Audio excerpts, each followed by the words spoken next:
it's Desiree with theastrologyaddiction.com, and thank you so much for watching. Today's video is going to be on the December 2020 forecasts and predictions. Please like this video, subscribe to my channel, and comment your feedback below. Also, if you are interested in booking a reading with me, my link is in the description box. So the month starts off November 30th with the lunar eclipse in Gemini, opposite obviously to the sun in Sagittarius. And this eclipse is related to the solar eclipse in Sagittarius on December 14th. So these 2 days are going to be very tied in with each other and with the story of the end of the year. So you want to really look to your Gemini and your Sagittarius house in your chart to see what the story might mean for you. On a collective level, eclipses can affect the rulers of countries. They can, historically affect kings and queens and leaders of countries. So there's a lot of changes and unexpected things that are starting to, I would say, finish up. Eclipses can mean beginnings or endings, but in the US specifically, I think we will be starting to finish up some of these stories that have to do with the election, finalizing the candidate should start to solidify around mid-December. And I think also we should be having some COVID relief. The nodal switch happened in the spring of 2020, so this is highlighting that area as well. So I think there should be some optimism starting around this time. Eclipses are something that, they block the light in the sky, and that's kind of a metaphor for what's happening in your life and in the collective.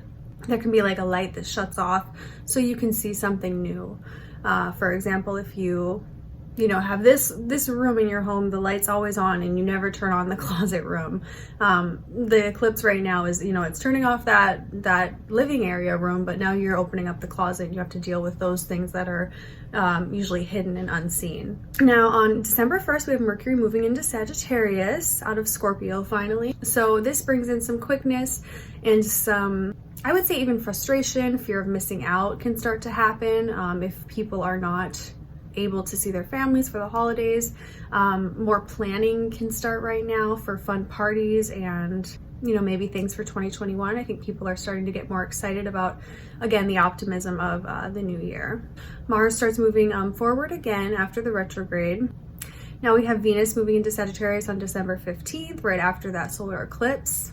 And I would say that furthers the need for connection and fun and holiday spirit, because Sagittarius really likes to have a good time, likes to party, likes to connect with people and express itself. It doesn't want to be sitting in the house bored anymore. It's kind of over that. So hopefully there will be some safe connectivity happening mid-December.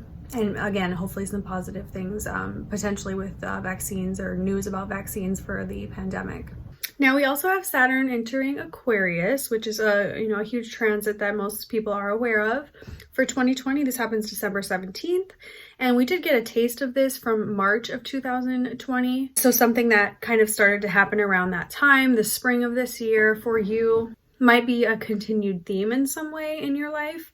For the next few years, Saturn will be in Aquarius until March of 2023.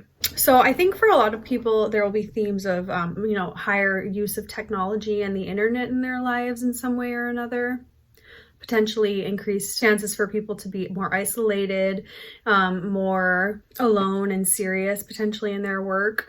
It is a switch from Capricorn, where it's a heavy Saturn, where Saturn is very strong, into this Aquarian sign that is also, traditionally ruled by Saturn. So you're going from one type of Saturn to another.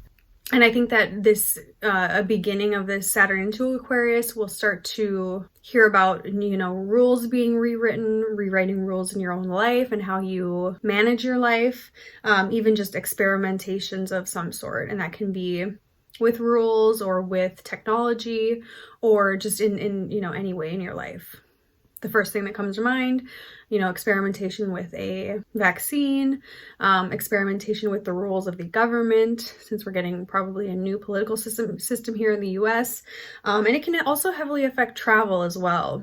There can be different types of rules and regulations that different countries start to implement around travel and how we connect with people, potentially increasing aspect of isolation in some way and the use of the internet. Now, Jupiter enters Aquarius on December 19th, so very shortly after Saturn is in Aquarius. I think that will bring in some optimism and a big shift collectively for people. You know, with Pluto co-present in Capricorn, Saturn and Jupiter being there for 2020 was pretty harsh, I think. There was a lot of themes of deaths and things spreading very quickly. So with Saturn going into Aquarius, we kind of are starting to leave that behind a little bit, moving on to a more optimistic future with, you know, more hope and excitement in that area of Aquarius in your personal chart.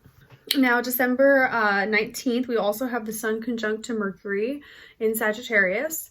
I think this can be maybe an explosion of words or truths coming to light. There can be, you know, certain people politically or otherwise that are not able to keep their mouth shut, you know, who feel like they really need to express their beliefs. So that can be a theme in your life, you know, personally, maybe a boss or a relationship partner. You want to look to that Sagittarius house in your chart, but it can be a time of heightened communication and sharing ideas. Now we have Mercury going into Capricorn on December 20th, right after that conjunction. So Mercury's getting a little bit more serious. It's getting more down to making a plan. You know, what are we building? What are we working on? What are we going to be putting in place to move forward in 2021? You know, what are we building? What are we creating? Capricorn is a feminine earth sign. So while it is kind of that crone energy, the older, you know, strict woman, I would say, it's also, you know, very feminine. So what are we going to be, you know, building and putting together and putting in motion in our lives? So we're really going to be spinning the wheels and thinking about things for the new year. Now, the big conjunction is the Jupiter-Saturn conjunction in Aquarius on December 2021, beginning a 20-year cycle. And I think this shows that, you know, Saturn is strong in Aquarius. It was very strong in Capricorn, bringing out a lot of challenges. And since Pluto was there, bringing out the deeper things that have been hidden collectively in society and maybe the darker topics of life. I think since Jupiter and Saturn will be in Aquarius alone, this definitely shifts.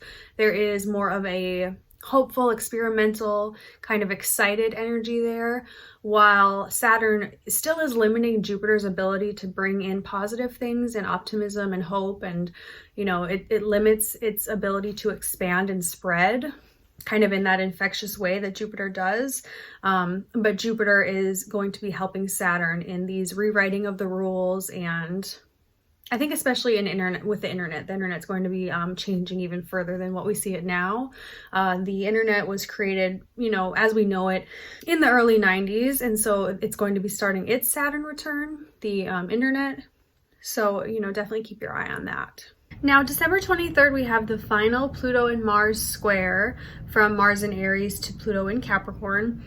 So after this, I think the cardinal signs will start to feel a little bit more, you know, of relief. The Capricorn, Libra, Aries, and Cancer, they'll start to feel less frustrated. But this day is definitely a hot kind of frustrating day, and a day that, you know, might not go as planned. There can be some arguments or disagreements, power dynamics, you know, rebellion, things of that sort can kind of start to have a final, you know, conclusion or final bang at that time. So I would say, you know, family get-togethers might be a little tense or might not even happen. You know, there can be people just continuing to be, you know, isolated with their immediate family and not really seeing extended family, which can, you know, feel a little bit painful. Or there can be that rebellious against that direction, like from the government saying to keep your party small. People can feel like that's being, you know, imposing on their freedom in some way. So finally, we have the full moon in Cancer, December 29th. You know, I think full moon in Cancer is going to be something that is a little bit more nourishing. We're going to feel like maybe it's time to get a break finally from some of these, you know, painful struggles. It's definitely more of a calming energy. You know, you're nurturing your family, your home, maybe doing some nesting or some cleaning around your house of some sort. Really just like cozying into your home, I think, on that day. Not so much going out and about and partying and getting into the New Year spirit. I think for the most part, that's New Year's parties on the 31st are going to be a little bit more quiet.